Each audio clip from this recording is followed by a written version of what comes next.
Kitchen விண்டு viewers எல்லாருக்கும் வணக்கம். எல்லாரும் எப்படி இருக்கிறீங்க? இன்றைக்கி ஒரு மண்மனம் மாறாத மட்டன் மிளகு வறுவல் இல்லை மிளகு கறி எப்படி செய்கிறது அப்படிங்கிறத குயிக்காக பார்த்துடலாம். அதுக்கு என்னென்ன பொருட்கள் எடுத்து வச்சுருக்கேங்கிறத பார்ப்போம்.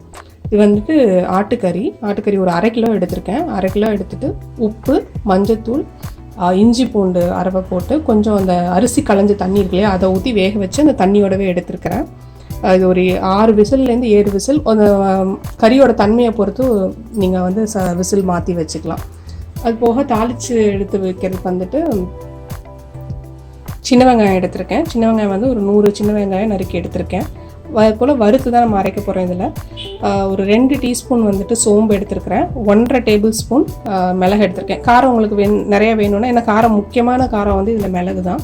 1.5 டேபிள் ஸ்பூன் எடுத்திருக்கேன். 2 டீஸ்பூன் வந்துட்டு சீரகம், ஒரு சின்ன துண்டு பட்டை, ஒரு 4 கிராம்பு எடுத்திருக்கேன். இதில் வந்து பட்டை கிராம்பு வாசனை ஜாஸ்தி இருக்கக்கூடாது. மிளகு சீரகம் இதுதான் கொஞ்சம் டாமினண்ட்டாக இருக்கணும். இது இந்த வாசத்துக்காக லேசாக. அப்புறம் நம்ம எப்போதும் போல் கருவேப்பிலை, மல்லி தாளிக்கிறதுக்கு நல்லெண்ணெய் தாளிக்கிறதுக்கு எடுத்துருக்கோம். உப்பு இதில் போட்டிருக்கேன், பத்தலைன்னா வேணுமேங்கிறதுக்காக உப்பு எடுத்து வச்சுருக்கேன். எப்படி பண்ணுறது அப்படின்னு போய் காத்தரலாம். ஒரு சின்ன பேனில் வந்து ட்ரை ரோஸ்ட் பண்ணிக்கலாம். சோம்பு எடுத்திருக்கேன், சீரகம், மிளகு, பட்டையும் கிராம்பும். இது ரொம்ப அப்படி ப்ரௌன் கலராலாம் ஆகணும்னு அவசியம் இல்லை. நம்மளுக்கு அரைக்கிறதுக்கு கொஞ்சம் சூடு ஏறுனா அரைக்கிறதுக்கு நல்லா பவுடர் ஆகும். அதுக்காக தான்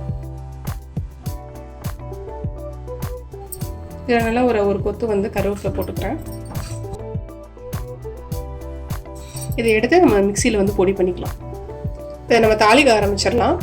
நான் வந்து காஸ்ட் அயர்ன் பேன் ஒன்று எடுத்து வச்சுருக்கேன்.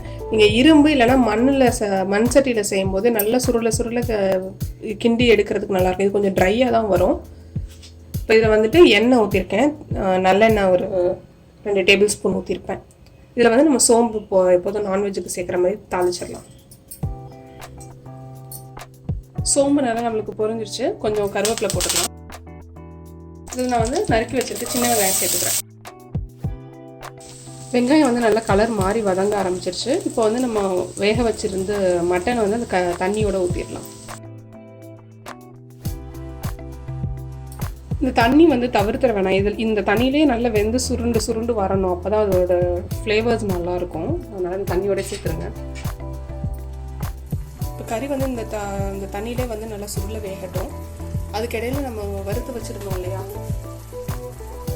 மிளகு, சீரகம், இதெல்லாம் வந்து நம்ம பவுடர் பண்ணிக்கலாம். இப்போ இதில் ஒரு 3/4 தண்ணி வந்து வத்திருச்சு கறியில். இப்போ வந்து நம்ம அரைச்சி வச்சுருந்தோம் இல்லையா இந்த பவுடர், இதை வந்து நம்ம சேர்த்துடலாம்.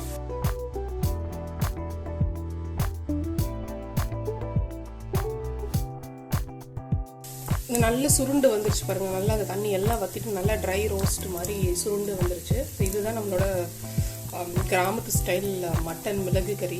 இதில் வேணும்னா வெங்காயம் போட்டுக்கலாம். வெங்காயம் வந்து நான் போட்டதுக்கு காரணம் வந்து கொஞ்சம் குவான்டிட்டி நிறையா கிடைக்கும், பொழுது காணும். இது கூட நம்ம கருவேப்பிலை, மல்லி தூவிக்கலாம். கருவேப்பிலை கொஞ்சம் நிறையா தூவினா அது நல்லாயிருக்கும், டேஸ்ட் இருக்குது, சுத்தா வறுவல் மாதிரி இருக்குது.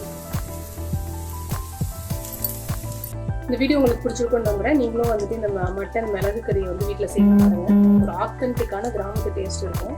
எப்படி இருந்ததுன்னு எனக்கு ஃபீட்பேக் கமெண்ட்டில் சொல்லுங்கள். மீன்வேல் சேனல் சப்ஸ்கிரைப் பண்ணாதவங்க சேனல் சப்ஸ்கிரைப் பண்ணிக்கோங்க. கூடவே பெல் ஐக்கனும் ப்ரெஸ் பண்ணிக்கிட்டிங்கன்னா நான் போடுற எல்லா வீடியோக்கான நோட்டிஃபிகேஷன் உங்களுக்கு உடனே வரும். ஃப்ரெண்ட்ஸ் அண்ட் ஃபேமிலிக்கு ஷேர் பண்ணுங்கள். சீக்கிரமாக இன்னொரு வீடியோவில் சந்திக்கலாம். நன்றி, வணக்கம்.